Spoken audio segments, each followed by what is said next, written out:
Assalamualaikum warahmatullahi wabarakatuh. Perkenalkan, nama saya Yuliana. Di sini saya akan memaparkan materi mengenai kode etik profesi. Definisi kode etik profesi. Definisi kode etik profesi. Kode etik profesi merupakan suatu tatanan etika yang telah disepakati oleh suatu kelompok masyarakat tertentu. Kode etik umumnya termasuk dalam norma sosial, namun bila ada kode etik yang memiliki sanksi yang agak berat, maka masuk dalam kategori norma hukum. Sedangkan definisi kode etik profesi akuntan publik. Kode etik profesi akuntan publik atau KEPAP adalah aturan etika yang harus diterapkan oleh anggota Institut Akuntan Publik Indonesia dan staf profesional, baik anggota IAPI maupun yang bukan anggota IAPI yang bekerja pada satu kantor akuntan publik atau KAP. Komponen-komponen kode etik. Yang pertama ada prinsip-prinsip. Prinsip-prinsip yaitu standar ideal dari perilaku etis yang dapat dicapai dalam terminologi filosofis. Dalam dunia auditing, prinsip-prinsip tersebut meliputi tanggung jawab, kepentingan masyarakat, integritas, objektivitas, dan independensi, kemahiran serta lingkup dan sifat jasa. Yang kedua ada peraturan perilaku. Peraturan perilaku yakni standar minimum perilaku etis yang ditetapkan sebagai peraturan khusus. Ketiga ada interpretasi. Interpretasi adalah proses komunikasi melalui lisan atau gerakan antara dua atau lebih pembicara yang tak dapat menggunakan simbol-simbol yang sama. Dan yang terakhir ada ketepatan etika. Ketepatan etika yaitu penjelasan dan jawaban yang diterbitkan guna menjawab pertanyaan-pertanyaan peraturan perilaku yang terjadi. Selanjutnya, prinsip etika menurut Mulyadi tahun 2001 nomor 53. Yang pertama ada tanggung jawab profesi. Anggota juga harus selalu bertanggung jawab untuk bekerja sama dengan sesama anggota untuk mengembangkan profesi akuntansi, memelihara kepercayaan masyarakat, dan menjalankan tanggung jawab profesi dalam mengatur dirinya sendiri. Usaha kolektif semua anggota diperlukan untuk memelihara dan meningkatkan tradisi profesi. Yang kedua ada kepentingan publik. Setiap anggota berkewajiban untuk senantiasa bertindak dalam kerangka pelayanan publik, menghormati kepercayaan publik, dan menunjukkan komitmen atas profesionalisme. Ketiga ada integritas. Integritas adalah suatu elemen karakter yang mendasari timbulnya pengakuan profesional. Integritas merupakan kualitas yang melandasi kepercayaan publik dan merupakan patokan atau benchmark bagi anggota dalam menguji keputusan yang diambilnya. Keempat ada objektivitas. Objektivitas adalah suatu kualitas yang memberikan nilai atas jasa yang diberikan anggota. Prinsip objektivitas mengharuskan anggota bersikap adil, tidak memihak, jujur secara intelektual, tidak berprasangka atau biasa, serta bebas dari benturan kepentingan atau di bawah pengaruh pihak lain. Kelima ada kompetensi dan kehati-hatian profesional. Setiap anggota harus melaksanakan jasa profesionalnya dengan berhati-hati, kompetensi, dan ketekunan, serta mempunyai kewajiban untuk mempertahankan pengetahuan dan keterampilan profesional pada tingkat yang diperlukan untuk memastikan bahwa klien atau pemberi kerja memperoleh manfaat dari jasa profesional dan teknik yang paling mutakhir. Keenam ada kerahasiaan.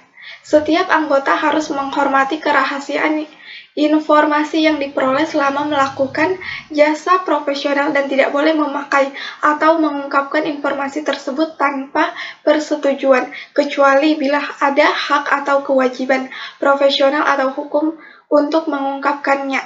Ketujuh ada perilaku profesional. Setiap anggota harus berperilaku yang konsisten dengan reputasi profesi yang baik dan menjauhi tindakan yang dapat mendiskreditkan profesi.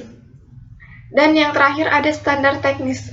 Sesuai dengan keahliannya dan dengan berhati-hati anggota mempunyai kewajiban untuk melaksanakan penugasan dari penerima jasa selama penugasan tersebut sejalan dengan prinsip integritas dan objektivitas. Aturan etika. Yang pertama ada independensi. Dalam menjalankan tugasnya, anggota KAP harus selalu mempertahankan sikap mental independen di dalam memberikan jasa profesional, sebagaimana diatur dalam standar profesional akuntan publik yang ditetapkan oleh IAI. Sikap mental independen tersebut harus meliputi independen dalam fakta atau in fact maupun dalam penampilan in appearance. Yang kedua ada integritas dan objektivitas.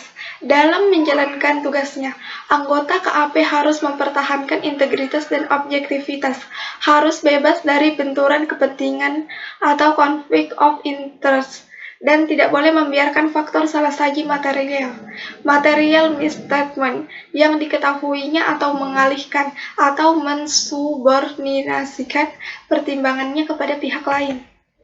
Selanjutnya, interpretasi etika. Interpretasi aturan etika merupakan interpretasi yang dikeluarkan oleh badan yang dibentuk oleh himpunan setelah memperhatikan tanggapan dari anggota dan pihak-pihak berkepentingan lainnya sebagai panduan dalam penerapan aturan etika, tanpa dimaksudkan untuk membatasi lingkup dan penerapannya. Pernyataan etika profesi yang berlaku saat ini dapat dipakai sebagai interpretasi dan/atau aturan etika sampai dikeluarkannya aturan dan interpretasi baru untuk menggantikannya.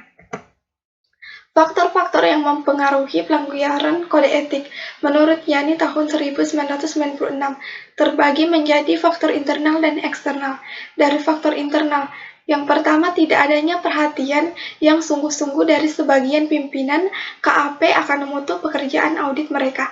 Kedua, orientasi yang lebih mementingkan keuntungan finansial daripada menjaga nama baik KAP yang bersangkutan. Ketiga, pendapat bahwa perbuatan-perbuatan yang melanggar etik ini tidak atau kecil kemungkinannya diketahui pihak lain. Yang keempat, kurangnya kesadaran untuk mengutamakan etik dalam menjalankan profesi oleh sebagian anggota IAI KAP. Dan yang kelima, mutu pekerjaan audit yang ada kalanya tidak dapat dipertanggungjawabkan karena penggunaan tenaga yang berkualitas kurang baik. Dan dari faktor eksternal, yang pertama, kurangnya kesadaran anggota masyarakat termasuk anggota KAP akan kepatuhan terhadap hukum. Yang kedua, honorarium yang relatif rendah untuk pekerjaan audit yang ditawarkan klien-klien tingkat menengah dan kecil. Ketiga, praktek-praktek yang tidak benar dari sebagian usahawan yang menyulitkan independensi akuntan publik. Yang keempat, masih sedikitnya badan usaha yang membutuhkan jasa akuntan publik, khususnya di bidang audit. Hambatan dalam penegakan kode etik menurut Agus tahun 1996. Yang pertama, sikap anggota profesi yang mendua. Pada satu sisi menolak setiap pelanggaran terhadap kode etik, tetapi pada sisi lain memberikan pembenaran atas pelanggaran tersebut. Kedua, adanya sifat sungkan dari sesama anggota profesi untuk saling mengadukan pelanggaran kode etik. Yang ketiga, belum jelasnya aturan tentang mekanisme pemberian sanksi dan proses peradilan atas kasus-kasus pelanggaran baik dalam anggaran dasar maupun dalam anggaran rumah tangga. Yang keempat, belum dapat berfungsinya secara efektif BPP dan DPP sebagai akibat dari belum jelasnya peraturan dalam AD atau ART. Sekian pemaparan materi dari saya. Apabila ada kesalahan mohon dimaafkan. Wassalamualaikum warahmatullahi wabarakatuh.